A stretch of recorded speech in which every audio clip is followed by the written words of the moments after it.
the larger housing and homelessness organisations in Melbourne, but there are many. We've been around only since 2002. Was it 1861 here?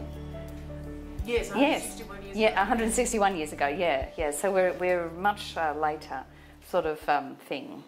Homeground was formed by the merge of two smaller organisations, which in themselves were not particularly old either.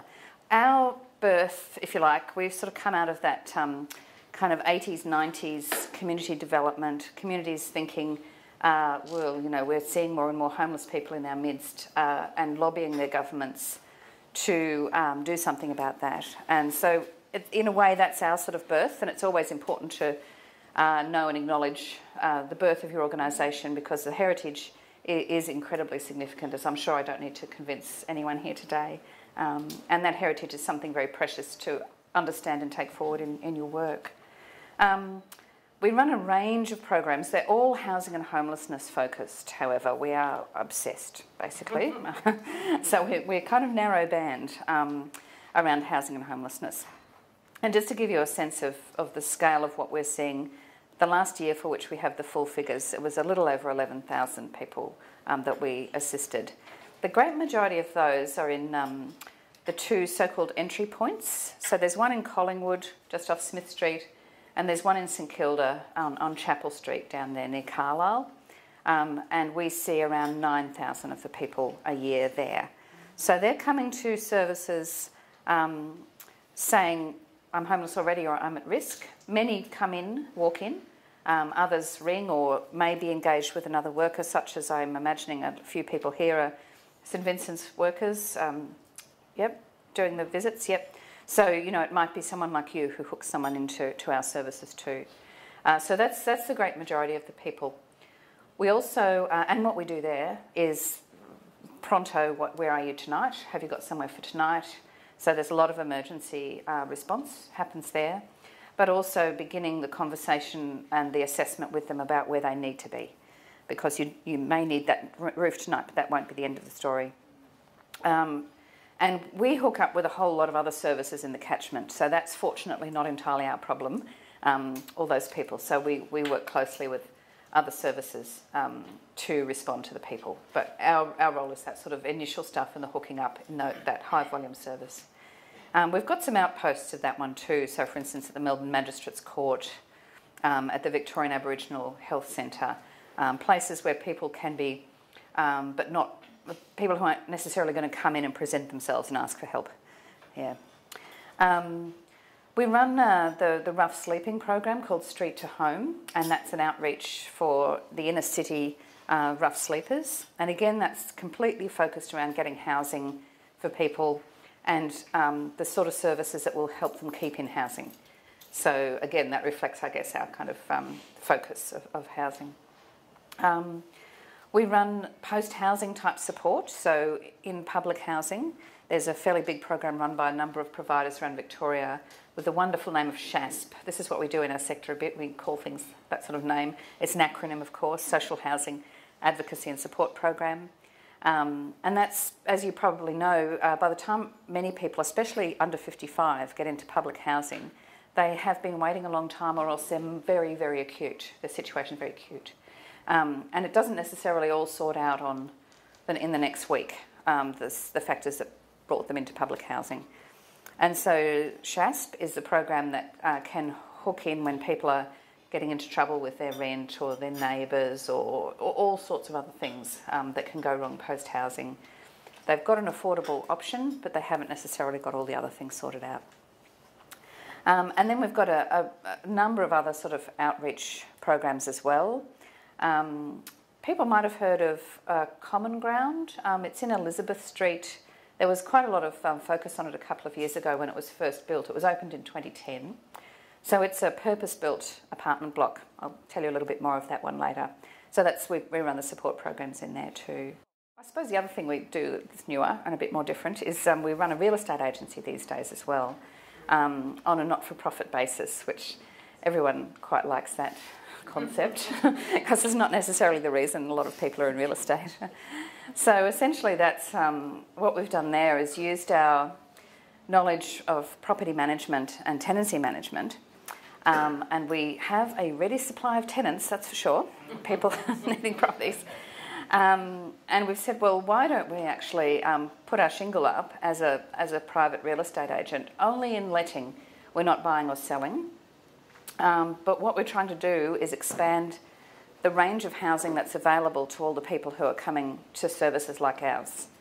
And what we found, and what we had kind of gone on a hunch, was that there were a lot of people in Melbourne who happened to be landlords owning an investment property, who also were worried about affordable housing supply or homelessness. And a lot of people, the last time, it was about a week and a half ago I took the last count, we had 144 properties in the portfolio, and that's not quite one yet. So we haven't been going for a year. So our hunch was that if we were to provide a means, then individuals may well be able to put their properties with us. They would get the rent, just like they will with any other agent. They pay a commission, and the commission allows us to run the whole thing. And quite a lot of people have been able to give us their properties at a lower rent, because that's just where they are in their lives. Their bank is not in their lives as much as they were, or their expenses aren't as high, and they're able to give a lower rent. So just purely because they want that to be matched up with someone who needs affordable housing. Other people have given us properties that they need full rent for, because that's their circumstances. Still helps, because the commission on that cross-subsidises the rest of it. So you see what I mean about the housing obsession. We're looking at all sorts of ways to try to create affordable housing options and package that up with support for people who are homeless. Just, I suppose, a quick note. I suppose you all know the homeless figures. They're a little bit hard to grab, and for one, my heart sank when they talked about not having a census again, because that is the best way we know that there's on any one night around about 100,000 Australians homeless on any one night. So we're all called on, I reckon, to do more in this space. And one of the things we're doing more, and this is a bit of a gamble, is we're on the point of a merge with Hanover Welfare Services. You may well have heard of Hanover. They're an established, I think they're in their 51st year now. And again, they're a housing and homelessness specialist. What we felt needed to be done around homelessness and affordable housing was a bit beyond our strength. And so we thought that one of the best ways to be able to more quickly get up to the sort of pace we need was to come together with Hanover. Now, we're nearly there. I don't know how it's all going to come off. These are very nerve-wracking times, but it still seems to be a good idea at this stage, most days. Yes, not easy. So our vision is to end homelessness. And our mission is a bit more easily agreed with, I think, which is to get people housed and to keep them housed. That's what we are there for. Now, to end homelessness, now isn't that grandiose? You know, who do you think you are? Can't be ridiculous, you know. But why we make that statement is because we think in a rich country like Australia it's entirely possible. We don't think that there's a different type of person who's somehow congenitally homeless either. We think that in our experience, which is extensive, anyone who's homeless could be you or I with a different few strokes along the way. I don't mean to suggest that people won't become homeless again, but they should be only homeless for a very short period when there's a breakdown in the family structure, or someone loses a job and can't pay that rent anymore, someone hurts their back and, you know, the mortgage payments fall away, all those sort of things that make you homeless. But that shouldn't mean years and years and years of homelessness. So our statement here is around, I suppose it's sort of optimistic as well as a bit cutting ourselves a big piece of work, but it is saying it is possible to end homelessness. And we're not saying that we, Homeground, would be doing that on our own either. This is an absolute community effort required. But we aren't wanting our statement to be, our vision is to manage homelessness, for example. Our vision is to kind of be kind to homeless people, for example, which is a good thing to do, you know. But people come to us saying, I need a house. So that's what we've got to do. Yep. Now, one of the ways we've done this, I'll tell you a bit more about, is the Elizabeth Street Common Ground that I alluded to briefly before. It's called supportive housing. Again, this is our sector. We do love terms. Yeah, I could have put that in capitals, but I've spared you that. So it brings together sort of two essential ingredients, which is quality housing that's long term. So by that, if you are a tenant of Elizabeth Street, you know as long as you pay your rent and don't in otherwise egregiously breach the Residential Tenancies Act, you can stay there. And it'll be your decision when you want to move on.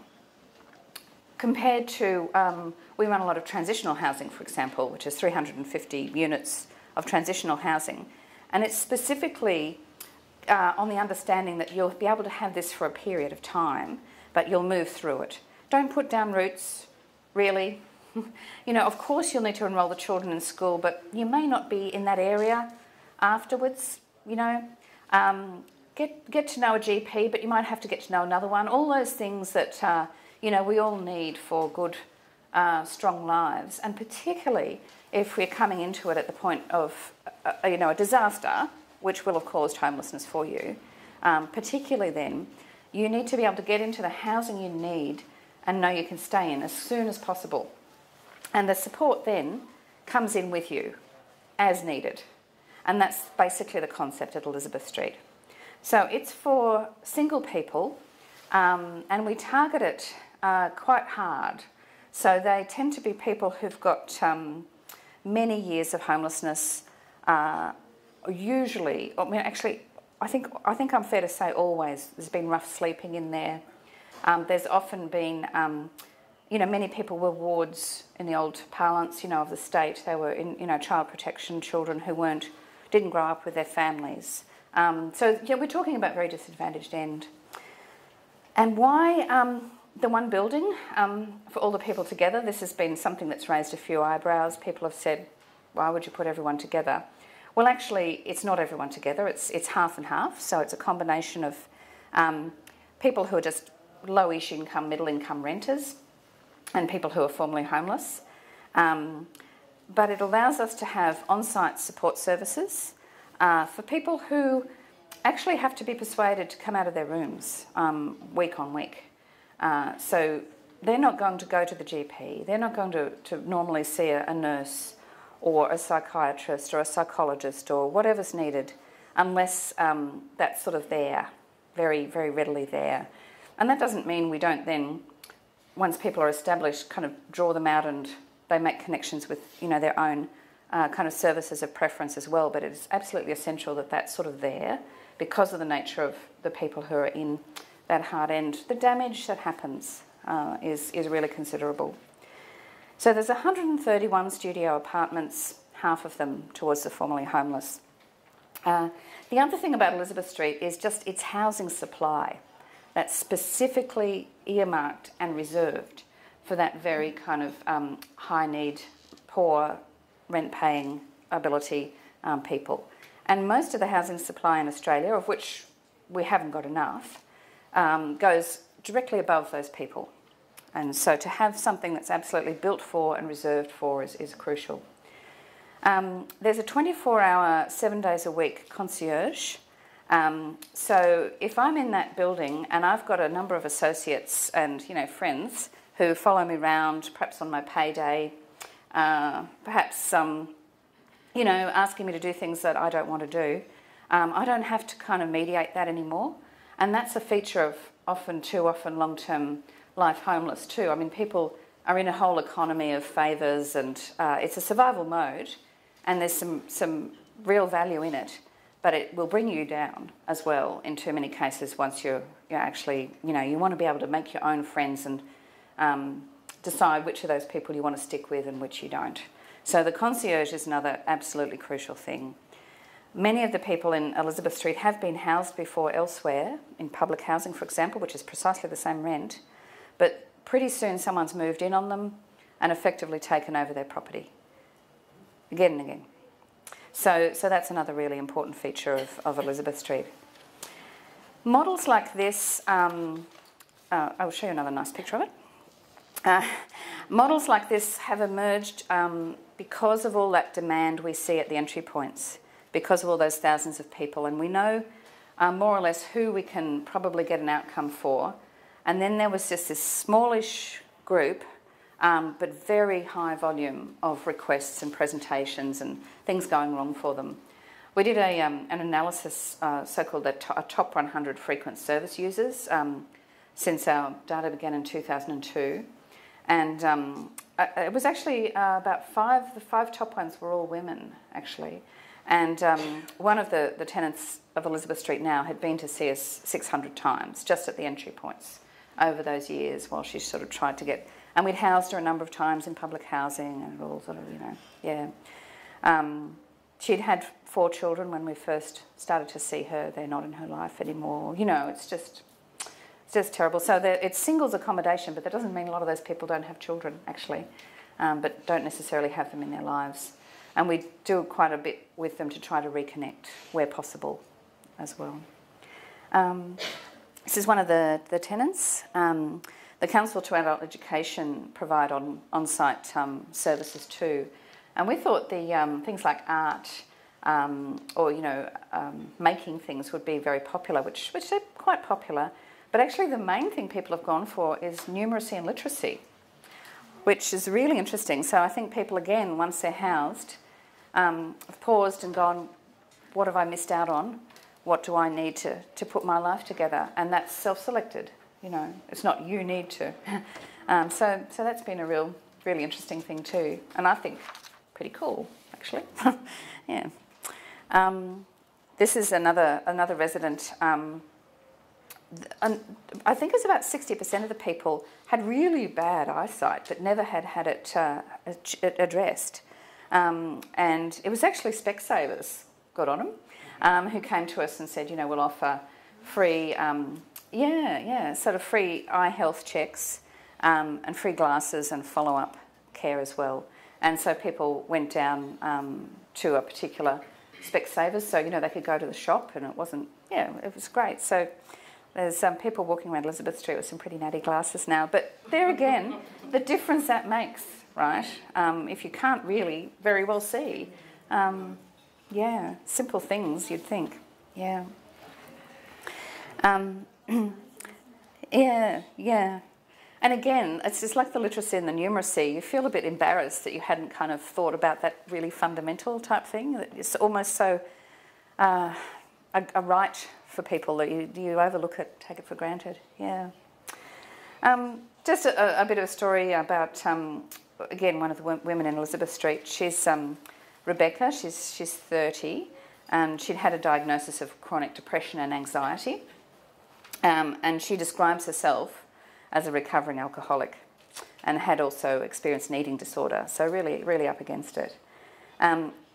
She told us that she had really, not much motivation, struggled on a daily basis to find any hope in her life. But after she moved into Elizabeth Street, and there's nothing special about Elizabeth Street, this is about having housing you can call your own, really.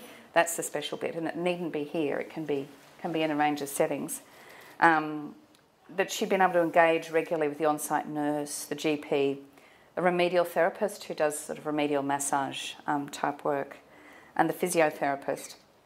And she's been really proactive in seeking out the things she needs to put her life back together. And she got some part-time employment in the on-site social enterprise as well. So her view is that it's really turned her life around. And when you can get that sort of result, I suppose, with someone who's 30, that's terrific, isn't it? Because there's a long way ahead, and not having to wait even longer if people make it is fantastic. So supportive housing is a really important concept that is probably too, not well taken up yet in Australia. We tend to think in terms of crisis responses still, or short-term interventions, and think, well, and there you are, you've had your... that should have sorted it out for you, shouldn't it? And in many cases, for many people, it will. But there is a group for which it won't, and they need a longer thing. We're now in the planning for a families version of Elizabeth Street. We're talking, our partner on this is Kildonan Family Services in the northern suburbs. And the idea here is, again, that an affordable housing supply is needed for families. There will almost certainly, most of them, be women-headed households, and they will have contact with child protection, and that means that they're already in danger of losing their children. Things are wobbly, or else they're out the other end a bit, but they haven't been able to reunify with their children because they haven't got the housing they need. This is an extraordinary barrier. So how, as a single woman who's lost her children to being fostered with court orders, how do you actually somehow get a house back together again? And it takes a lot of doing just the getting the house, let alone the sort of feeling enabled enough as a mother who has obviously been through a period of where everyone's decided that you're not a good mother, and you probably have yourself as well, and frankly you probably haven't mothered as well as you can. So this is really that idea of how we can get something that puts together the housing and the support to be able to sort that out. I'm pretty passionate about this one because, again, I mean, one of the women in Elizabeth Street, she died of end-stage liver disease. She had all the care she needed. She died much better than she would have if she'd been in any other place because, you know, yeah. At her funeral, all her 8 children came, and some of them met each other for the first time. So that's not good enough, is it, either? So, you know, we need to be finding ways that we can come in earlier, if at all possible. So we're trying to do this one from scratch because we haven't won the argument with government. They don't come to us and say, now, which supportive housing project would you like to do next? Don't do that. So this is another thing, I suppose, that agencies like Homeground have to do is really create the openings and the opportunities. And projects like this cost many millions of dollars because of housing prices, construction prices in Australia, land, though we believe we can do this on land that's Uniting Church land, yeah. So, yeah, we see so much need, and at the other end we're sort of trying to create these sort of opportunities. So, homelessness is a justice issue. It's a rights issue. Why frame it that way? It helps to think through, this way of thinking about it helps us think about how we respond. If we think in terms of it's a human right to have shelter, which I think is an uncontested sort of notion, it's certainly something the United Nations, that was one of the ideas the United Nations was founded on and the countries of the world came around and signed up to. Then you work as hard as you can to get shelter for all the people you see. Now, some people are going to be easier to respond to. They're going to bring much more to the table than other people.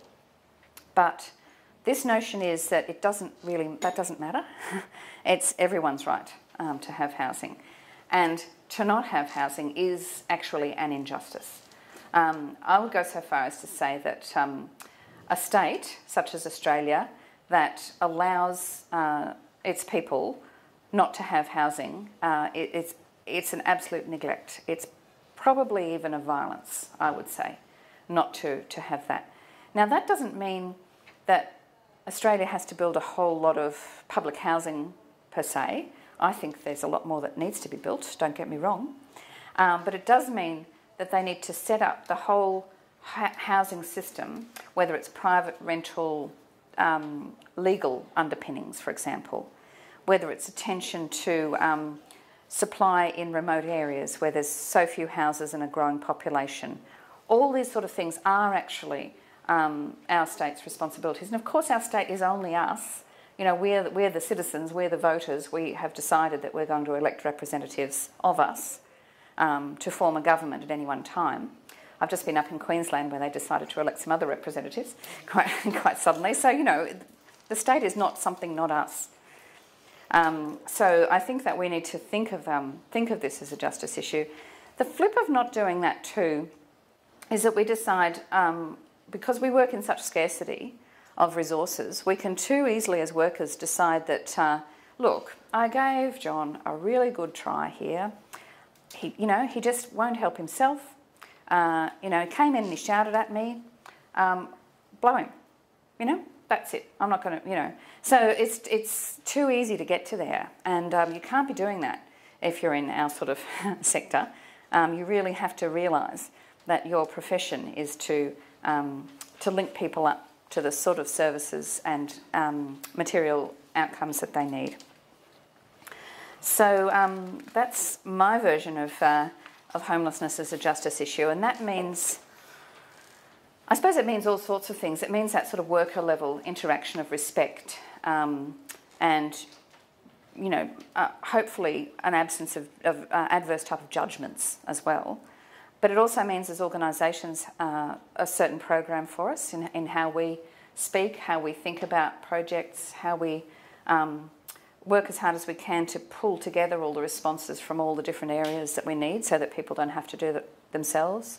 I think it means our understanding of us as they call in the UK, a third sector, not government, not private enterprise, but a third sector, and where our space is that we kind of speak from and work from. So it helps us understand all those things, and it's a very foundational sort of idea. Livia was one of the people who, worked a lot on this idea and did a lot of training and bringing this idea really through into the sector when I think quite a lot of our sector had forgotten a bit. Yeah, and that needs to be done day on day, really. So ending homelessness, it is possible. It's possible individually with individual people who come to the services or come to the notice of the services. And it really is possible on a societal level, particularly in a rich country. We haven't got the sort of... consider South Africa, for example, after apartheid with the new Mandela government. They had... one of the main things that they promised was, or said they'd work on, was housing. But what a program they had ahead of them, considering the small amount of housing compared to the huge demand. We don't have that situation here. It's really... the scale is really doable.